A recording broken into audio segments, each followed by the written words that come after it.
Mother Giyuu, by, and I'm probably pronouncing this wrong, Monget mo Princess Zero. Summary. He hesitated for a few moments before slowly placing his hand on his hair.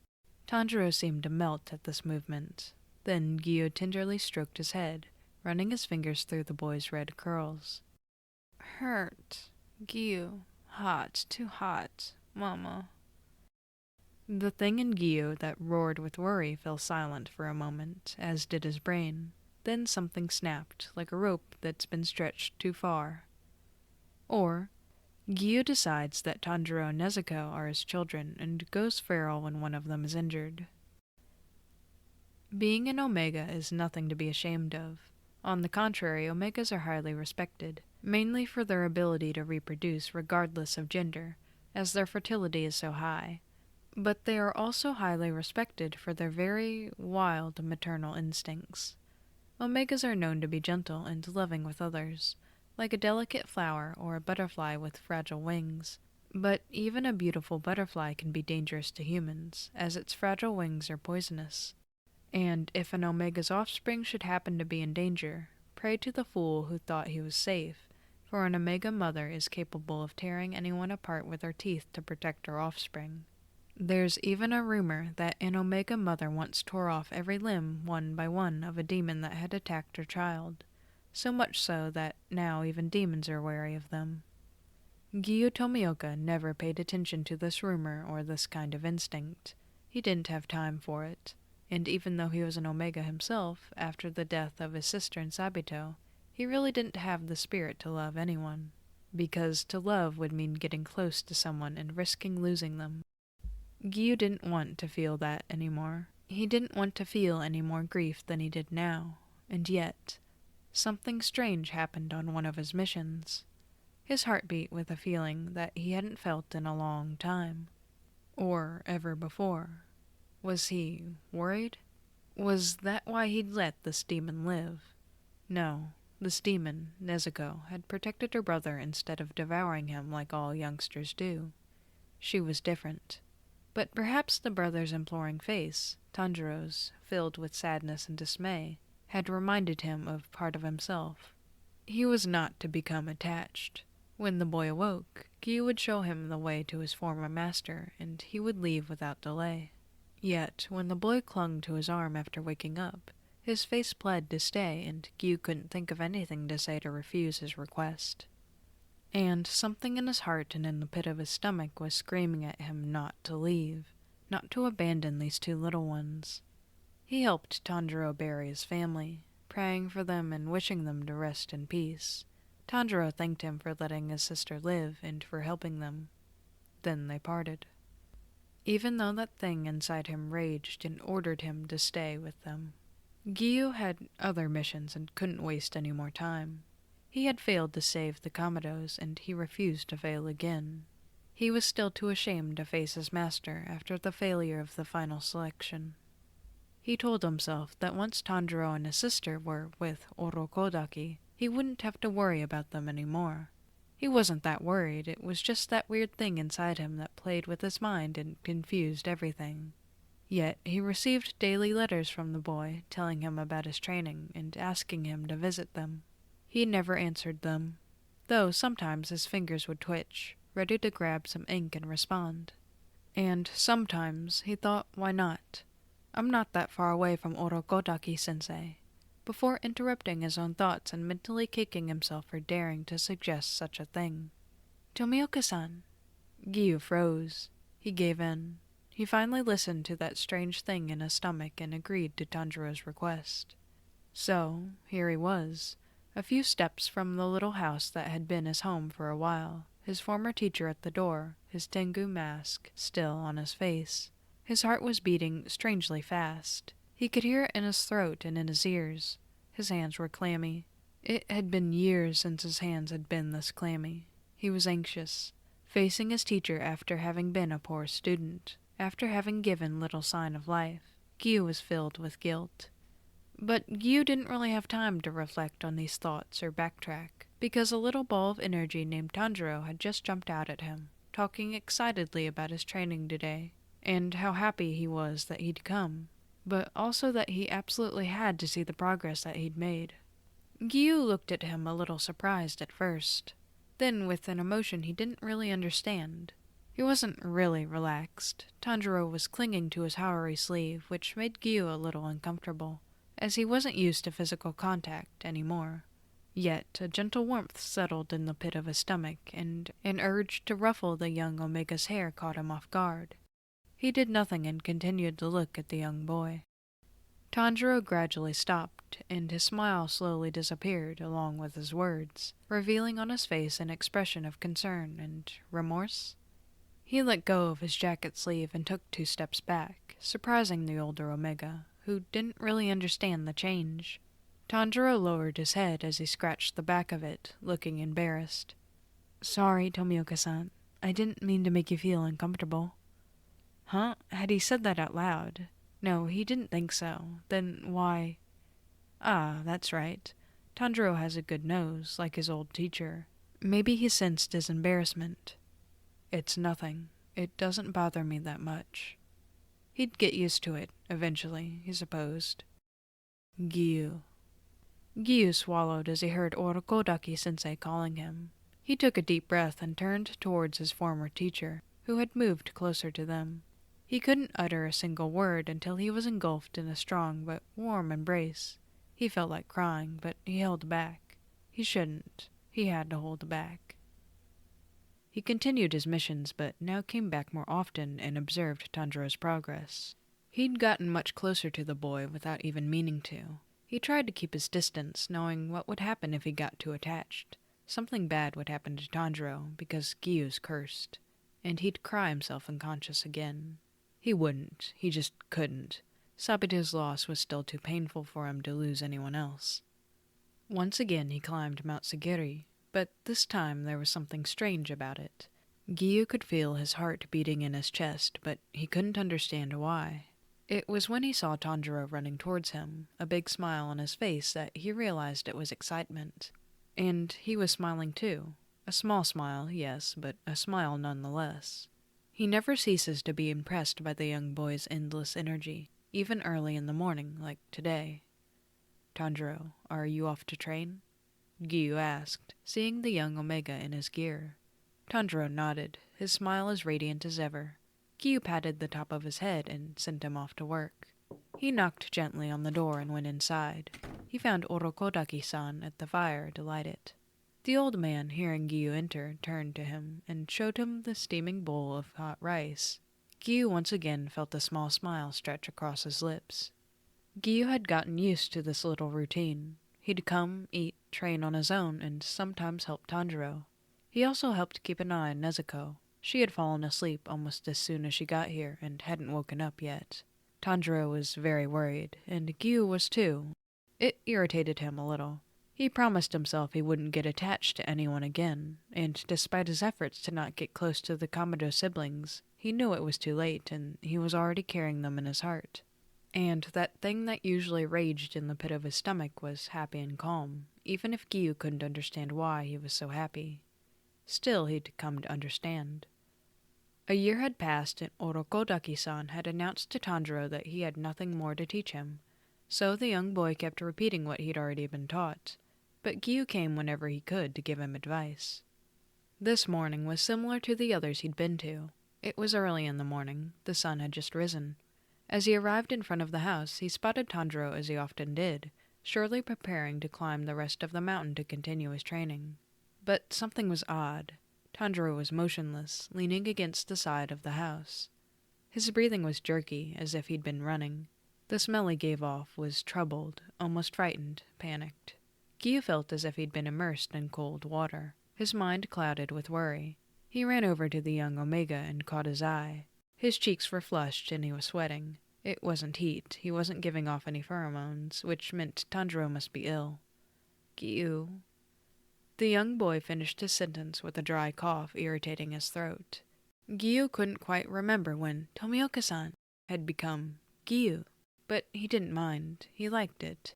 Giyuu put one hand on Tanjiro's back and grabbed his legs with the other. He didn't have time to open the door before Orokodaki was already there, the worry flowing from him. They laid Tanjiro next to Nezuko. dressing him in lighter clothes. Orokodaki left to find a doctor in the village below, as Giyuu's crow was not there. Giyuu put a cold towel on Tanjiro's forehead in hopes of lowering his fever. Fear was gradually taking its place inside him, his instincts screaming at him to take Tanjiro in his arms, to have him close to him, but he held back. His attention returned to Tanjiro when he grunted, his eyes half open. He was whispering something he couldn't hear. He slowly approached until he was kneeling beside him. "Giyuu." Tanjiro whispered softly as his eyes fell on him. Giyuu really didn't know what to do. Should he reassure him? He had to. What would Kocho do in such a situation? She would certainly have figured out what was wrong by now and brought the fever down. She would have surely said some honeyed words to reassure him. But Giyuu didn't know how to do that. He didn't know how to reassure others. He already had enough trouble trying to do it for himself. "Giyuu, my head," Tanjiro whispered again, a tight expression on his face. Giyuu didn't really understand what was happening. His panic was preventing him from thinking clearly. He needed to calm down, so he could find a way to soothe Tanjiro's panic. "Does your head hurt?" Giyuu asked softly, finally understanding what the young boy meant. He hesitated for a few moments before slowly placing his hand on his hair. Tanjiro seemed to melt at this movement.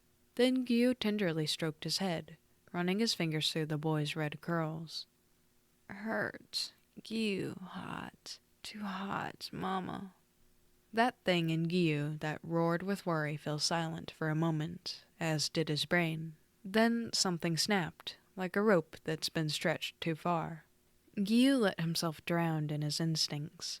He gently lifted Tanjiro up onto his lap and stroked his head with both hands. He let out pheromones to comfort him. This seemed to work as the young Omega relaxed a little. "Mama." That's what Tanjiro had said. The word echoed in his head. Was that why the thing in the pit of his stomach was constantly roaring? Was it to make him realize that his pup was right in front of him? His pup. Since when had Giyuu thought of Tanjiro as his pup? He always did. This revelation surprised Giyuu, but didn't shock him all that much. Stepping back, he could see it coming. The reason why, no matter what he did, he couldn't get away from them. Because he knew that the girl sleeping right next to him was also part of this family. His family. His pups. Giyuu knew he was completely controlled by his instincts. A mother's protective wave overcame reason, and when Orokodaki returned with the doctor, Giyuu knew he shouldn't have growled. He shouldn't have been so aggressive, but his pup was in a pitiful state, and his other pup was far too away for his comfort. He'd finally let the doctor do his job, though he stayed as close as he could, and discovered that Tanjiro had simply overworked himself and his body needed a rest. Giyuu couldn't help but sigh in relief. There was nothing wrong with his pup. He was fine. When the doctor left, Giyuu snuggled up to Tanjiro and threw an arm over to hug Nezuko too. Tanjiro apologized to Giyuu for calling him Mama. His face flushed with shame, but ended up crying in Giyuu's arms after Giyuu had reassured him and called him his pup. Now he could rest. The thing at the pit of his stomach was completely at peace. All would be well from now on. It's not going well. Giyuu was in a panic. Even though he had hid it and managed to keep control of his pheromones, he was anxious. He didn't know where the Kakushis had taken Tanjiro and Nezuko after the mission to Mount Nadagumo, and the pillars only glowered at him, but that frankly was the least of his worries. He wanted to know where Tanjiro and Nezuko were. He had to know where they were. He had tried to explain Nezuko's situation to Kocho, that she hadn't eaten anyone and was sleeping to recover her energy, but the pillar wouldn't listen. If Giyuu couldn't trust Kocho, then he couldn't trust anyone. He was a little relieved when he saw a Kakashi with Tanjiro on his back. He was unconscious, but at least he was there. However, he had to restrain himself from snarling at the Kakashi when he threw his pup to the ground like a sack of rice. Tanjiro, who didn't have a mean bone in his body, didn't deserve to be treated like that. He bit his tongue to keep from saying anything too disadvantageous when the pillars started talking about his punishment, while the Kakashi abruptly woke Tanjiro up. When he met the frightened young Omega's gaze, he tried to reassure him as best as he could. It had worked for several seconds before he realized that Nezuko wasn't there. Giyuu froze when he saw Shinazagawa coming up behind Tanjiro with Nezuko's box in his hands, a vicious, evil smile on his lips. The panic he'd already been feeling intensified, and he had to take it upon himself not to jump on his colleague and snatch his little one out of his hands. Shinazagawa laughed. He brandished his blade. He plunged it through the box. It came out bloody. The two little ones cried at that moment, Tanjiro and Nezuko. Giyuu snapped. If there was one thing that the pillars knew for sure about Tomioka Giyuu, it was that he was an antisocial beta who avoided social interaction like a demon avoided the sun. If there was one thing that they knew, it was that you should never threaten the young of an Omega unless you were prepared to lose a limb or two, or even your life. The pillars watched Shinazagawa pierce the box with the demon in it. Many winced when they heard the boy on the ground start to cry, loudly. His sobs were high-pitched. Uzui felt as if his ears were going to burst. But before he could say anything, a gust of wind knocked them on the ground. They looked towards Shinazagawa, who had been thrown further. Tomioka was standing in front of Kamado Tanjiro, the demon box in his hands. He looked tense. He handed the box back to the boy, who clutched it with his whole body. At first, the pillars thought the water pillar had done this to silence the boy, but his body was taut as a bowstring, puzzling them. What's more, Tomioka was fast, but not the fastest. That title belonged to Uzui, but he'd never been that fast. Something was wrong. None of the pillars knew what it was, but they knew something was wrong with the beta in front of the crying boy. His body was in a defensive position, almost ready to pounce. The water pillar's jaw was contracted, but his lips were slightly upturned, revealing two sharp canines that betas weren't supposed to have. Kocho was the first to realize the situation they were in. After all, she was the organization's doctor. She knew Tomioka was an Omega, but she'd never imagined that he'd react to a young Omega crying. And yet, the proof was before her eyes, and those of everyone else. Tomioka Giyuu was an Omega, and Kamado Tanjiro was a young pup in distress. Tomioka Giyuu had gone feral, and Kamado Tanjiro was his cub. And the pillars had spent the last hour debating Kamado's punishment in front of his mother. They were screwed. Shinazagawa, apparently unable to come to the same conclusion and feel the pressure, pulled up a furious face and shot one of his blackest glares. His hand tightened on his saber. "What are you doing, Tomioka?" he shouted, voice angry. Faced with the lack of response, Shinazagawa took a step forward, ready to push Tomioka out of the way and continue his cruelty to the demon. One step, that's all it took for chaos to descend upon the pillars, mainly Shinazagawa. Shinazagawa found himself thrown to the ground, his breath taken away by the power of the fall. Someone was on top of him, but it was the hand that grabbed violently at his face that made him open his eyes again. The sight of Tomioka made him swallow uncomfortably. The water pillar's face, usually impassive and always neutral, was disfigured by rage. His jaw was clenched so tight that veins were popping out, and his lips were completely upturned, allowing Shinazagawa to see the sharp canines that only Omegas possess. Shinazagawa finally understood the situation he'd gotten himself into. Tomioka was an Omega gone feral, probably because of the boy's crying, and saw him as a danger.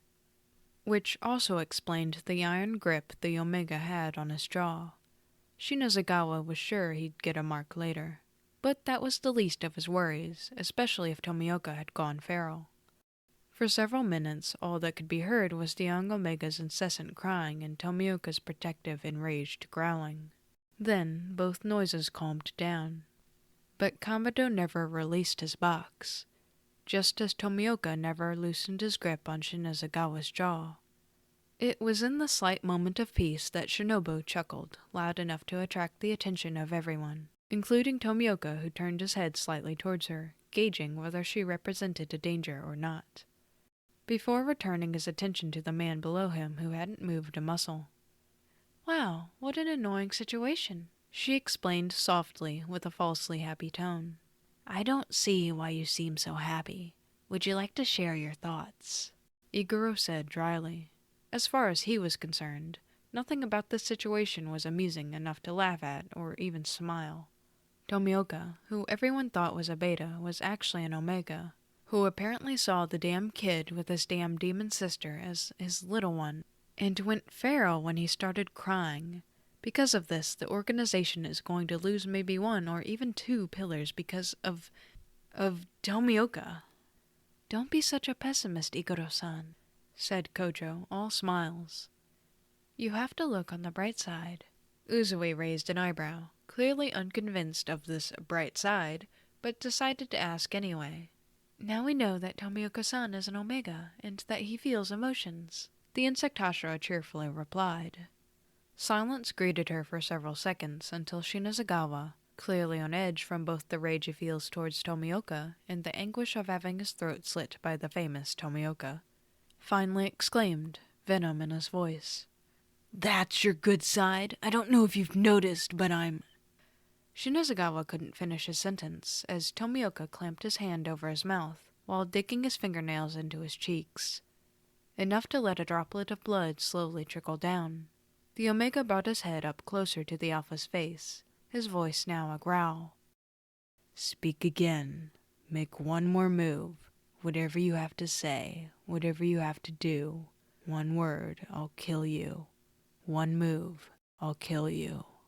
Mitsuri shivered in fright. She'd never seen Tomioka in such a state. In fact, she'd never seen him in such a state at all. But still, it was terrifying.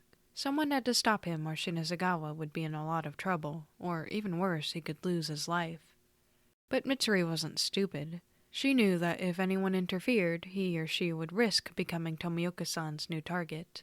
She felt guilty for thinking this way, but it was almost for the best that her tension was solely on Shinazagawa-san. If the Alpha didn't make any sudden moves, and Oyokata-sama arrived soon, then Tomioka could be reasoned with. But something inside her told her that it wouldn't be that simple, that Tomioka-san was already too far away for Oyokata-sama's words to reach him. But then what could calm him down? Oh, the young Omega. Kamado Tanjiro? Poor little thing. Her heart ached at the sight of huge tears on his red cheeks. Oh, she could almost hear it breaking down as he clutched the box containing his sister to him. Oh, God, she could hear it breaking as she saw the lost yet terrified and slightly angry look straight at them. She tried to smile at him when he looked at her, but he turned his head back to Tomioka-san almost immediately. Ah, it's true that young Tanjiro is the pup of Tomioka-san. "Of course!" she exclaimed loudly, so loudly that she drew everyone's gaze, including Tomioka-san's. Ah, how scary. She lowered her head apologetically, her cheeks rosy with shame, but also by excitement. Mitsuri had just found the solution to calm the water pillar. Well, maybe. When Tomioka-san stopped looking at her, she leaned slightly and slowly towards Rengoku-san at her side. She patted his arm to get his attention. He seemed confused and raised an eyebrow. She leaned towards his ear and whispered, "Perhaps Tanjiro can calm Tomioka-san down?" Rengoku-san understood what Mitsuri was getting at straight away, as did Uzui-san, who had seemed to hear them, not surprising given his highly developed hearing. The flame pillar turned his gaze to the young Omega, whose crying had largely subsided, with a thoughtful face. Then, after several long seconds, he turned to her and whispered, "You should go since you're an Omega too. There's less risk of Tomioka seeing you as a danger." Mitsuri's eyes widened in surprise, but she immediately understood his reasoning. It was rare for a feral Omega to attack another Omega, given that deep down they possessed the same instincts. And Mitsuri was currently the only Omega in the pillars, not counting Tomioka-san apparently, so she was perfect for this mission.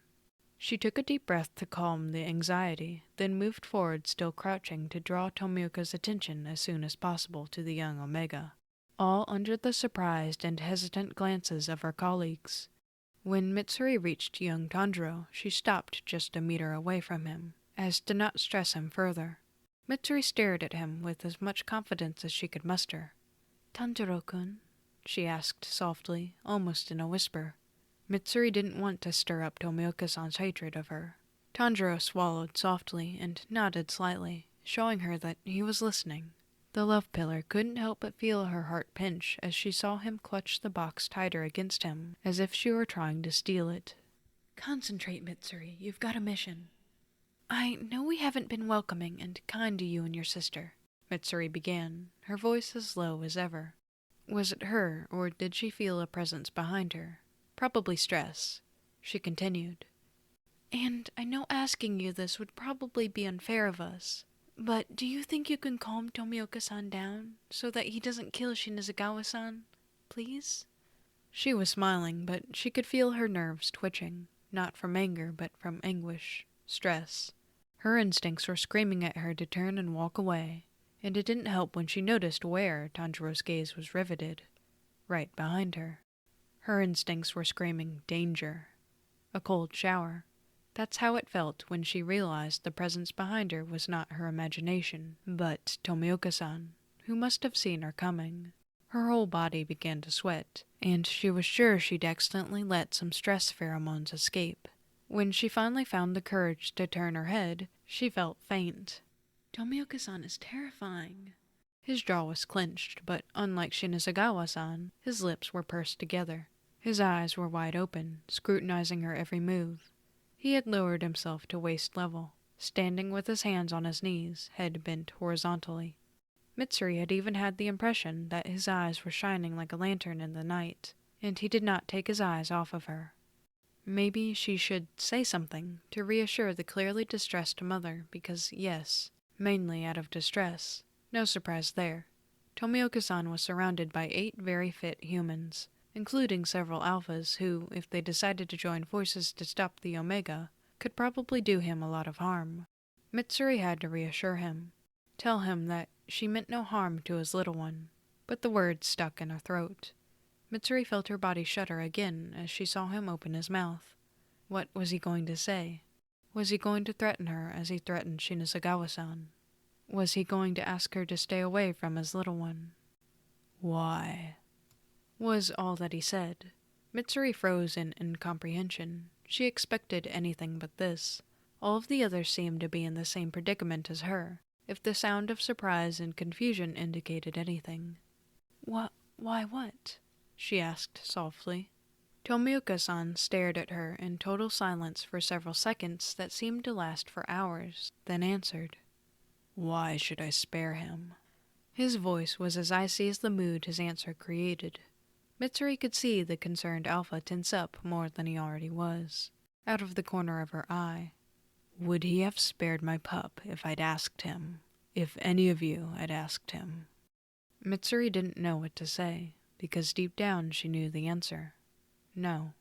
No matter what arguments were given to him, no matter who asked him, Shinazugawa-san would have decapitated the demon in the box. Mitsuri could only assume that the only reason the demon was still alive was because she was on Oyakata-sama's estate, and because Tomioka-san had intervened. Because, in the end, nobody would have. Everyone would have watched the angry alpha decapitate the demon before her brother's eyes, and nobody would have done anything. Mitsuri felt she had no right to ask anything of Tomioka-san, when she'd only done the minimum to protect his pups, even if she didn't know. Guilt made her lower her eyes. Mama. Tomioka-san's gaze immediately fixed on Tanjiro after his low-voiced call. The older Omega's face softened. I think they understood. Please stop.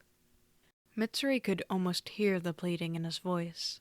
In the blink of an eye, Tomioka-san took Tanjiro in his arms and hugged him tightly, clutching the box containing the little demon at the same time.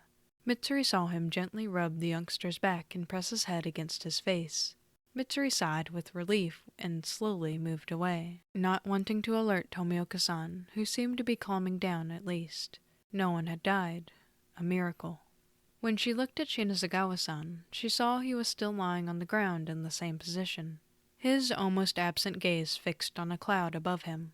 She could even see a small droplet of blood trickling down his cheek where Tomioka-san had planted his nails. She hoped it wouldn't leave any lasting scars, because unlike the others, there would be nothing impressive or admirable about this one. Oyakata-sama has arrived. All eyes turned to the 2 young children further back behind the Inagwa with their father, Oyakata-sama. The pillars hesitated to kneel. On the one hand, they didn't want to disrespect their master. On the other, It hadn't escaped anyone that Tomioka-san's shoulders had tensed again, and his gaze was rarely fixed on the master. "Heineki, Nishika, what's going on? I can sense a lot of anger and distress among my children." The master's voice sounded like a gentle melody that would soothe any grieving heart. Turning to Tomioka-san, Mitsuri hoped to see relief in his gaze, but all she saw was distrust, sadness, and a hint of anger she really hoped she was just imagining. Shinasagawa-san lies on the ground, his bloody sword further away. Tomioka-san seems to be protecting Komodo Tanjiro and the box containing his sister. The box also appears to be damaged. Nishika described in a calm, almost neutral voice. "Tomioka-san seems to be in great distress and to have gone feral. There are bloody marks on Shinasagawa-sama's face, and bruises are beginning to form," Hineka continued. Mitsuri and the others immediately looked at the wind pillar's cheeks, and indeed, small bruises began to appear. "I see."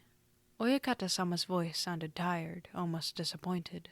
But Mitsuri got the impression that he was more disappointed in himself than in the others, which made no sense to her. Nothing was the master's fault. "Hineka, be a dear and go find something to nest in. Nishika, let me talk to Giyuu, please." The pillars froze, some raising their hands to their blades as they saw the master advancing towards the Omega again, tense to the limit. Tomioka-san gave the impression that he was ready to pounce on the master if he approached, and Mitsuri could see poor little Nishika trembling, which didn't surprise her. If slayers fighting demons every day were scared, then it made sense for a child to be terrified. Mitsuri had to find a solution, even if a part of her told herself that Tomioka-san wouldn't attack the master. She knew that if he kept coming closer, it wouldn't help. "Oyakata-sama!" she shouted. The master stopped and turned towards her. She could feel Tomioka-san's gaze on her again, but she didn't care. "Tomioka-san doesn't want to be approached. I think it's best if we all keep our distance."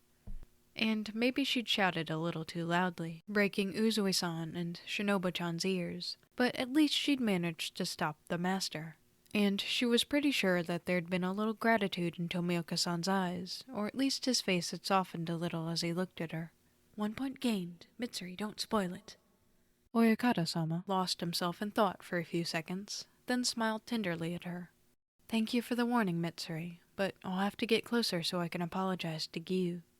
But he stopped almost immediately when he heard Tomioka-san growling and warning. The master continued to smile, but seemed sadder. He knelt on the ground and raised his head, showing his neck in submission before the stunned gazes of the other pillars. Mitsuri could see Tanjiro's little face looking at the master with fascination over Tomioka-san's shoulder. "So cute!" she couldn't help thinking. "Giyuu, I owe you an apology. Your little ones were injured on my estate, through my fault. It was my mistake not to give the other pillars enough details about Nezuko, and for that she was hurt. I hope you can forgive me for my mistake." Oyakata-sama's voice was firm, but sad and honest. Tomioka-san continued to observe the master silently, then redirected his eyes to where Tanjiro was also looking at him, a small sad smile on his lips. Tomioka-san seemed to think about something, then turned back to Oyakata-sama. "You mentioned a nest." Mitsuri's cheeks were red with shame, embarrassment, and guilt. She didn't really want to watch Tomioka-san build a nest for his little ones, but she couldn't help it, and she knew she wasn't the only one. Everyone else was doing the same. After Tomioka-san had been led to the inagwa, and the master had settled down opposite to them, the pillars had all taken their places, kneeling before Oyakata-sama. Hineka and Akakushi had brought back some nesting material for Tomioka-san. Tomioka-san was quick to take them and lead Tanjiro as far away from the pillars as possible, to a shady corner where he could observe the slightest suspicious movement. It was obvious that Tomioka-san was no nesting expert, and that he let his instincts dictate his movements. Tanjiro, on the other hand, was sitting slightly further away, still cuddling his box, occasionally casting accusing glances their way. When Tomioka-san had finished his nest, he picked Tanjiro up, set the box down next to the nest, and settled in with the Omega, who almost immediately fell over from exhaustion against his mother. Tomioka-san knocked 3 times on the top of the box and opened the door. Everyone prepared to see a hideous demon emerge, horns on its head, unnatural eyes, and sharp claws. but not a young child, no more than 5 years old, walking slowly on all fours, her clothes too big for her. She looked around, her small eyes landing on the pillars and then Oyakata-sama. She tilted her head when she saw him, but did nothing more towards him. She then walked over to Tomioka-san, who took her on his lap and almost hid her under his haori, where her brother seemed to have already settled. She yawned, then fell asleep. Tomioka-san held them both close, glaring at the pillars. This time, Mitsuri lowered her eyes and didn't intend to raise them again for a long time. Guilt overcame her completely. She had so wanted to get on better with Tomioka-san, but it was all over. She absolutely had to apologize to him, but she didn't even know if he'd agree to see her. Never mind, she'd try as hard as she could. She'd even write hundreds of letters a day if she had to. But she'd apologize, and although she'd told herself she'd keep her gaze lowered, she gently raised it to Tomioka-san. She was a little surprised to see that he was already looking at her, his face calm and almost relaxed.